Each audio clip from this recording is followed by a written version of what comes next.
What is that? What does that you hear? What is that you hear?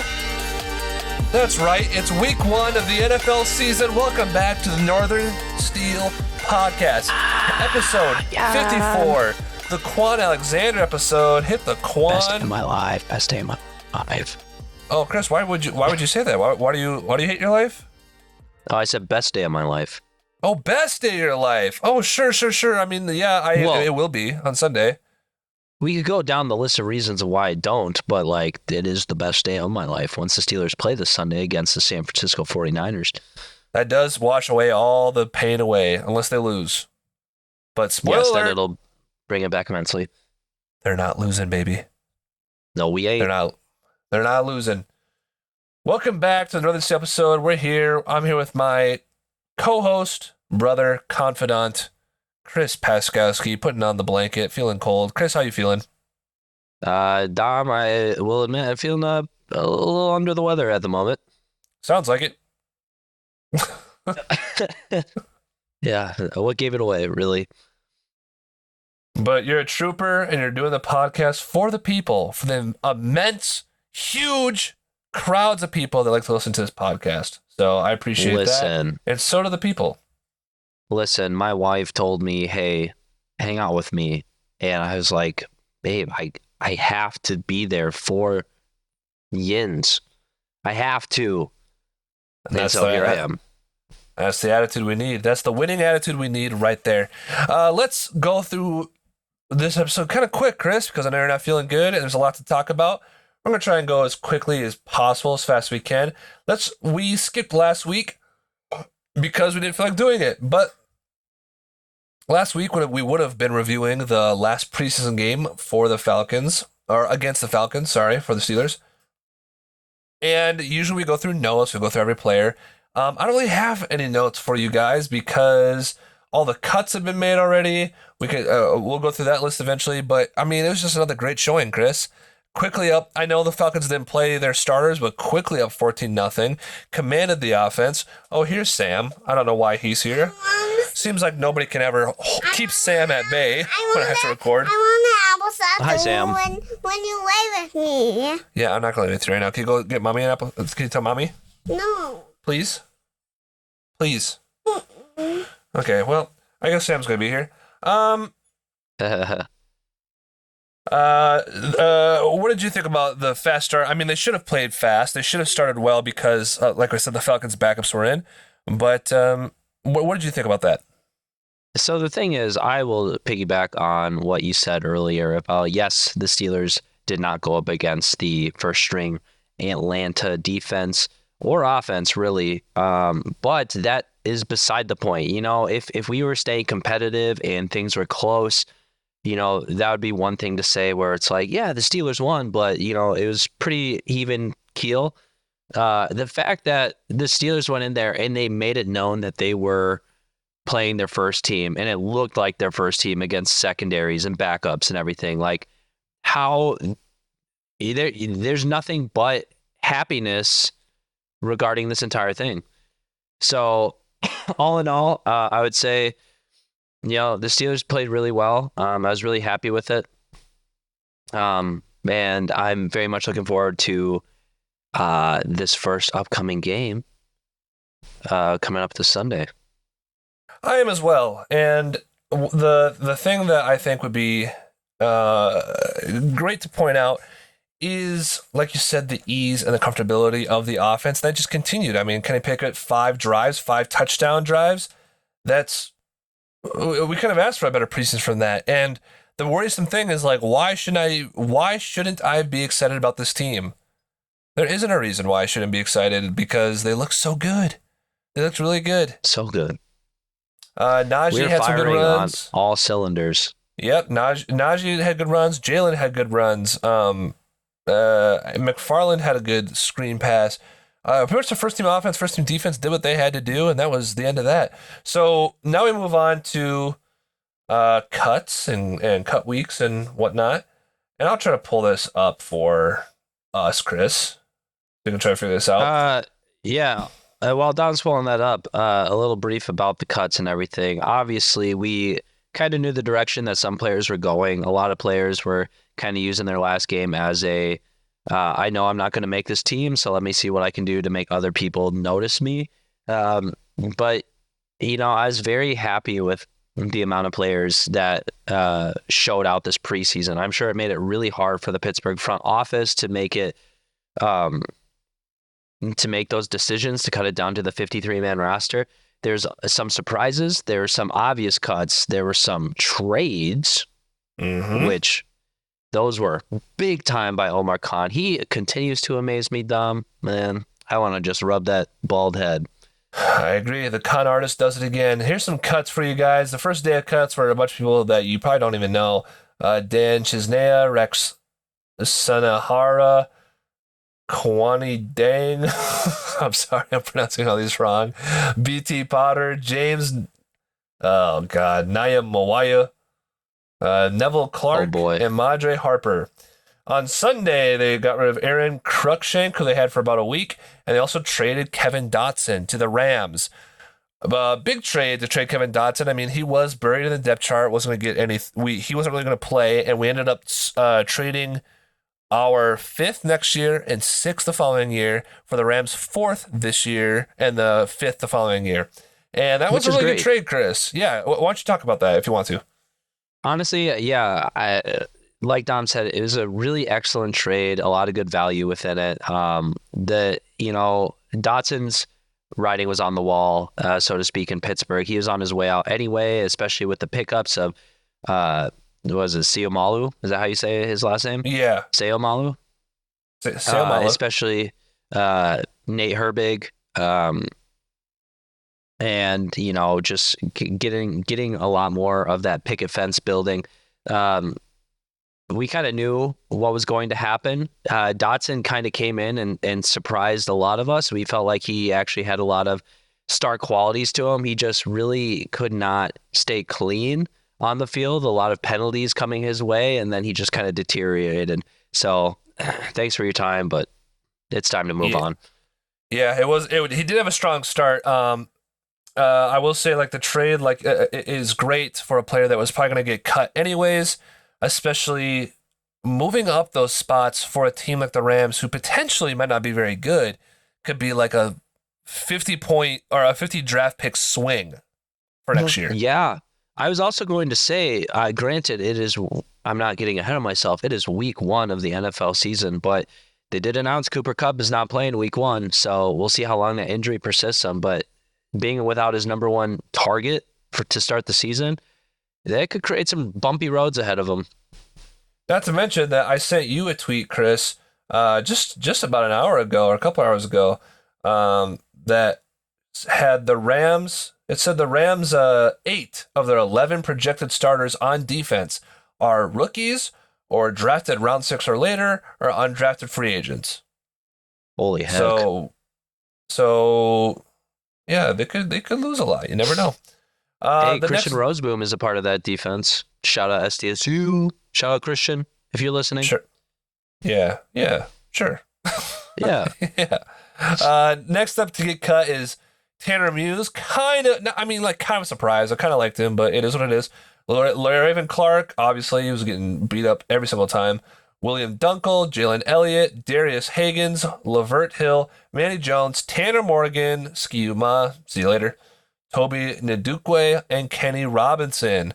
A little bit of a surprise as well because of how well he did in training camp, but it did not translate to the games.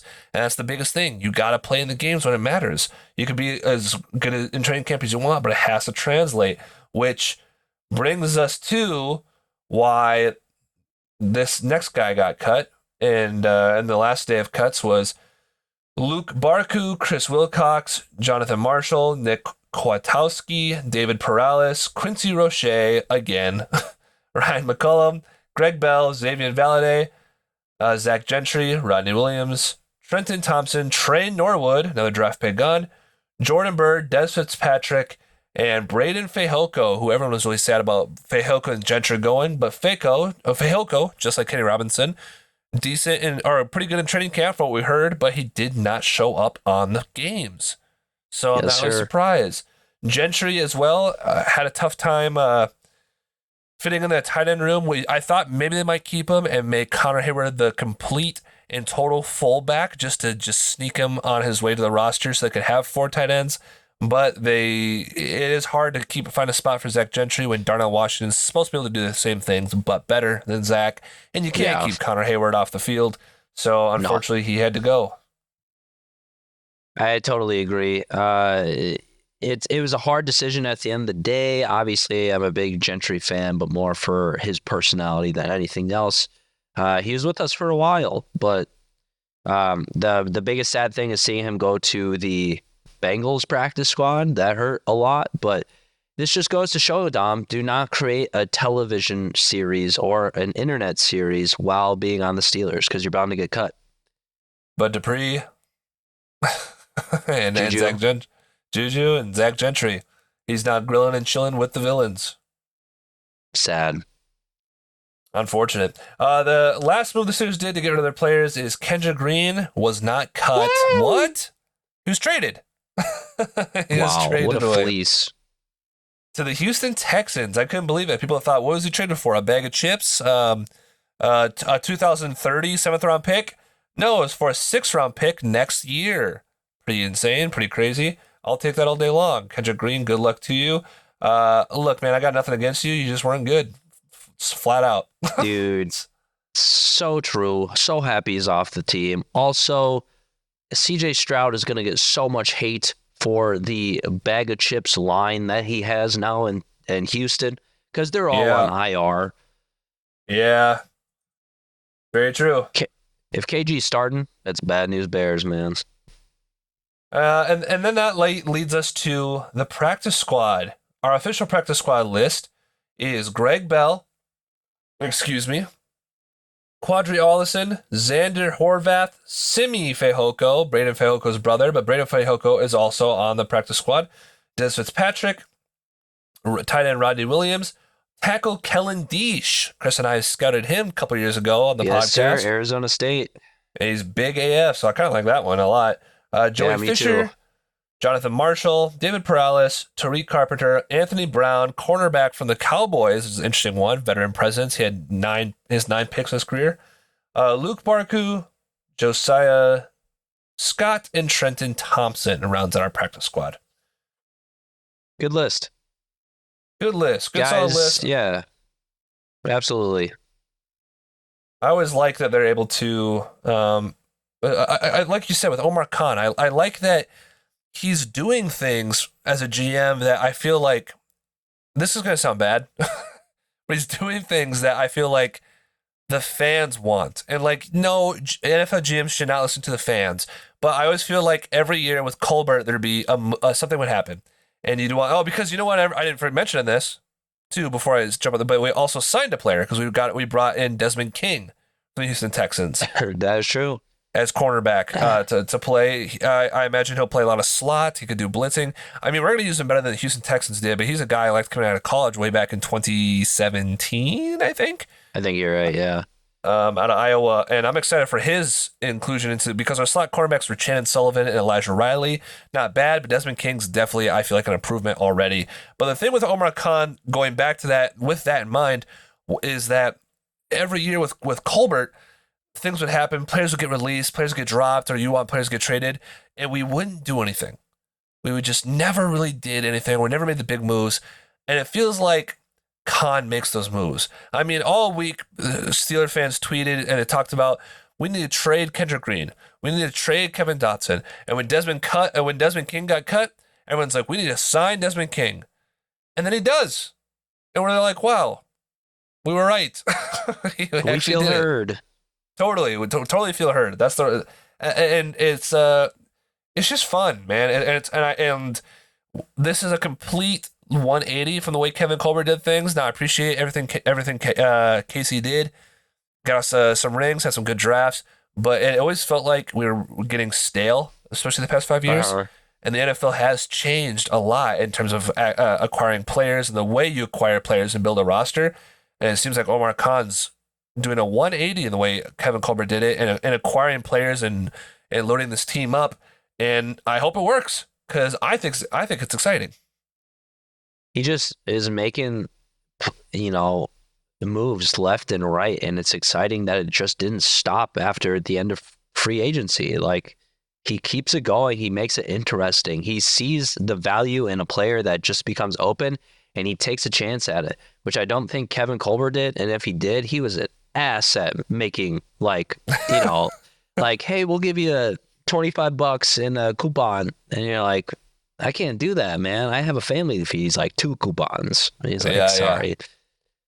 So it's exciting, and I'm excited to see where we're going to go. I have so much faith in this team, man, this year. It's hard not to. Like, look how we performed. Look at all the additions that we had. God, I don't want to, like, get too hyped and then just, like, have it backfire. I don't think it's going to, though. That's the thing. Yeah, that's the tough part. Is I completely agree. Is when you look at the schedule, you look at everything, it's hard not to see how this team can't win a lot of these games. And it's up to the Steelers, I guess, to prove us wrong. And if they have to shit the bed, then I guess they could. But hopefully they don't. That's hopeful. And leading into being hopeful about the Steelers' outcomes in games, let's talk about the 49ers with a returning segment that Chris started, that we're waiting for, coming back to right now, called Keys to the Game. Is that the segment you were talking about? Oh, yeah. God, it's been so long. It's been a long time. What's your keys to the game, Chris? Oh, boy. I thought about this long and hard for the last 2 seconds. So here are my keys to the game. Obviously, containing Bosa on the outside. He just signed the largest contract signed by an edge player. So his holdout is no longer happening. He's going to be lining up most likely against Dan Moore on the left side, correct? Yes. Correct. So that's going to be a big challenge for Dan Moore over there. But realistically, containment for the entire line, SanFransico ended the season with the number 1 defense in the NFL, and for good reason. They were fabulous across the board, both the run and pass. So obviously being able to protect Kenny, building up that picket fence is going to be huge. That being said, I do think we are going to have to tire out the defense with a lot of short and quick throws. I know. All preseason, we saw the deep ball, and we know they're capable of it. Kenny's arm strength improved so much. However, going up against a team like this, who tied us in interceptions last year, they have a really good defensive backfield, and they have blitzers to come at us to make our throws not as great. So I do think we're going to have to play, a lot of the short game, maybe tire them out with the run. And then obviously the big thing is the opposite side of the ball. We talk a lot about Nick Bosa, but what about the 2021 Defensive Player of the Year? What about the guy who's going to come back from his torn pectoral muscle, and he's going to look Brock Purdy in the face, and he's going to say, "Call me daddy." It's going to happen. It's going to happen because he's going to record 3.5 sacks. He's going up against Tweedledee over on the other side of the line. Obviously, Trent Williams is over on the left side, so Highsmith is going to have to really battle there. I do think he can pull off some wins, but this is the day for TJ Watt to have an absolute tear on defense. I mean, he doesn't have to record 3 sacks. I wouldn't be surprised if he did, if he's at that full status and strength that we have seen before in the past. That's going to be huge, and I think those are going to be my keys to the game. Yeah, I mean, I like it, Chris. It's we've talked about this on the phone leading up to the podcast, like we always do. I mean, I agree. Obviously, Nick Bosa, Dan Moore, that's a huge key to the game. Can they find ways to block him, chip him? And then the Niners have to do the same thing with TJ Watt. So not only do we have to do that to try to find ways to slow down Nick Bosa with whatever we have to do with it, whether it be a running back or whatever, but they're going to be the same thing. And then each teams have the same problem because the Niners have a great front seven with Eric Armstead. The edge on the other side's pretty decent, but also Javon Hargrave, our boy, the Gravedigger. in the middle too. That's going to be tough to block for those guys. And then, of course, the Niners got to figure out how to block Cam, Ogunjobi, Benton, and Highsmith, even though he's going against Trent Williams. Now, we love Highsmith over here. We predicted him to have a lot of sacks last year, and this isn't a knock against him, but if he has one sack on the game, I'll be elated because he's going against the best tackle in the NFL. TJ Watt going against a unproven tackle is huge. We need to have the disruption. George Kittle is playing. I imagine he's going to be used blocking. He did give TJ Watt bulletin board material and said, I dare him to run through me. So we'll see if TJ Watt can. Hopefully he can go through that. But, I actually did outward research that I normally never do because I'm just so excited for football being back. And I listened to a 49ers podcast talking about our team. What? And they mentioned, the same thing, that the Steelers have a great front seven and that the way that they think the Niners will attack the Steelers is with quick, short slants and screens. The thing they didn't mention that they forget about is TJ and Cam are really good at jumping up at the line of scrimmage and knocking those balls down if you're going to do quick throws all day long. They're very, very good at that. And they're down to get a couple. TJ might pick one of those off. So you can't always count on that as a surefire way to win. They might be able to stop a couple of those. I would say that was like the biggest challenge there. I would say another key to the game is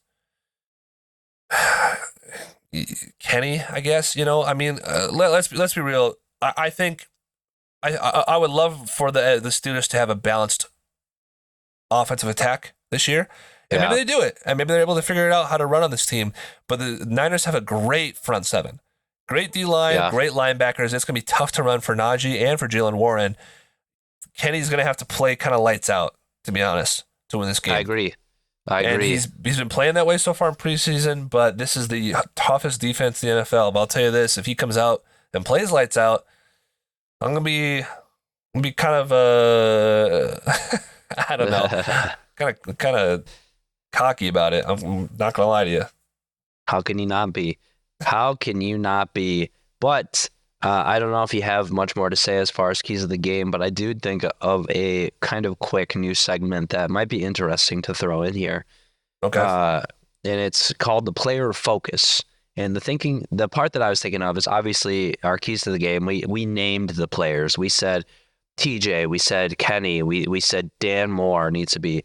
I think the player focus is more of like who's going to be the hidden gem in getting us that victory, who's going to help us get the best chance of getting to that win percentage for this game specifically. And you know who my player focus is for this game right here? Who? Darnell Washington. Yeah. Let me tell you why. I know why. So the biggest reasons, obviously, is because he's going to be used as an additional lineman. He is big. He is strong. We're going to need that on the outside, and I think he's going to provide a lot of excellent block protection for Kenny. Also, I've said it all preseason. I said it when we drafted him. Do not be surprised if you see Darnell Washington have 30 catches for 12 touchdowns and 400 yards this season, because he's going to be a red zone threat. He's going to pick up some crucial third down catches, and I do think he is going to actually get into the end zone this week. So those are my predictions for him, the player focus. I think he's going to kind of surprise a lot of people, especially since we didn't really see him in the passing game much the preseason. Oh, I was choked on my spit. Yeah, I did. I completely agree. Player focus, that's a good one. Not to steal yours, just try to do something different. I think a good player focus would be Minkah Fitzpatrick. We already mentioned TJ. We already mentioned the front line trying to get after it and the quick passes. The thing is that they love the quick passes over the middle, the slants. They want to get their guys in space, the yak, and also George Kittle as a weapon in the middle. Kittle in the middle. That's a good rhyme. Minkah Fitzpatrick is a ball hawking safety. He likes to roam the field. He's a smart safety too. He's going to be kind of huge and trying to figure out ways to slow that down and stop that and put that to rest. And if you remember, Minkah's first game with the Steelers was against the 49ers, in which he had a pick and a forced fumble. and he went off that game, and he didn't even know the playbook yet. So he's going to be a huge, I think, player focus as well once it gets to the second level of the defense to watch out for it. Hopefully they don't get big, giant chunk plays. Absolutely. Got to contain. I will also say, too, that Brock Purdy, to me, like, he had a great year last year. I think it could still be good. Just don't be surprised when you see Brock Purdy convert some crazy third and long, because I feel like it's going to happen. It always happens against our defense at some point. So Yeah, I'm sure it will happen. Do you have a score for us, Chris? Do you have a prediction? yes, absolutely. So I have to go with my team, the Steelers, and they are going to win 56 to -7. Okay, close one. Yep, no. My honest take is it's going to be a low-scoring game. I imagine it to be a defensive battle, but with a couple big shots in there. I do think we will get above that 20-point margin. I'm thinking around that 24 to 26. So I'll say 24, and I'm going to say 17. I am going to do the same score as you. I think it'll be a defensive battle as well, but not the exact same score. I think the Steelers win. I'm also going to say 24. I want to give the Niners 13, which is pretty intense. Wow. So we'll see. We'll see. We got big hopes for this team, but we'll see what happens. I mean, we'll, hopefully it doesn't bite us in the butt, but I got big hopes for this team moving forward. The last thing we'll do, Chris, like we said, the podcast is short. Chris does not feel good. We're going to fire through this quickly. It's where we predict the games every week, and we go through them as quick as we can, win losses down the board. So for tomorrow's game, Chris, you ready for this? Let's do it. Let's rapid fire. Lions at Chiefs. Chiefs. Not even a question in my mind.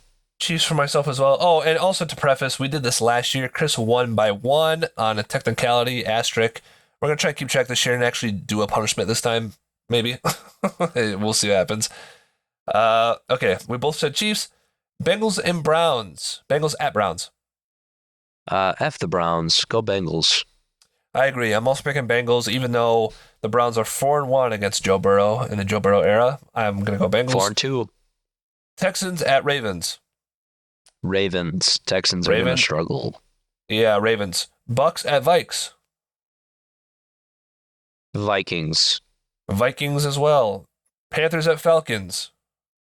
Falcons. Falcons for me. Cardinals at Commanders. Josh Dobbs is starting. Did you see that?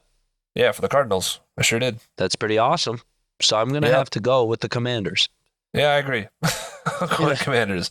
Jaguars at Colts. Jaguars. Picking Jaguars. Niners at Steelers. Steelers. Yeah, I mean, come on. Titans at Saints. Let's go Saints. I'm going Saints. Raiders at Broncos. Raiders. I'm going Raiders. Can't trust Russell Wilson again unless he proves me Not wrong yet. somewhere in the late season. Eagles at Patriots. Eagles. Yep, going Eagles. Rams at Seahawks. Seahawks. Yep, going Seahawks. Dolphins at Chargers. Ooh, okay. I know what I said in our pool because obviously we already talked about this. However, I'm going to switch it up. I'm going to say the Dolphins. I'm saying Chargers. So there's our one different so far. Here's another one different. I know. Packers at Bears. Unfortunately, I'm sorry, Jeff. Packers. I'm going Bears. Cowboys at Giants. Giants, baby. Going Giants too. Chris sent me a stat that they've never beaten Dak Prescott. It ends today or Sunday. True that. Bills at Jets. Bills, baby. I'm going Jets, and I don't, but I want to preface this real quick. I do think the Bills are going to have a better record than the Jets at the year. I think the Bills will win the division. I think the Bills are a better Whatever, team. dude. But it's week 1 at home in New York. Monday Night Football. The fans are excited. Aaron Rodgers is there. They got a lot of hype around him. I feel like they sneak and get the week 1 win, and then there'll be a bunch of narratives the whole week about how the Jets are for real. But it's been one game. They should have just kept Zach Wilson in there. No. Anyways, that's the Northern Steel Podcast episode. My name's Dominic. This is Chris. You can follow us on Twitter, on Instagram, on TikTok, on YouTube, on LinkedIn, on Hinge, on olivegarden.com. Chris, do you have any final words for the people before we review next week's win or loss? I don't know if you'll see this one coming, but I actually have an announcement. Oh. Go Steelers. You heard it here first. Go Steelers. See you guys next week. Peace. Peace.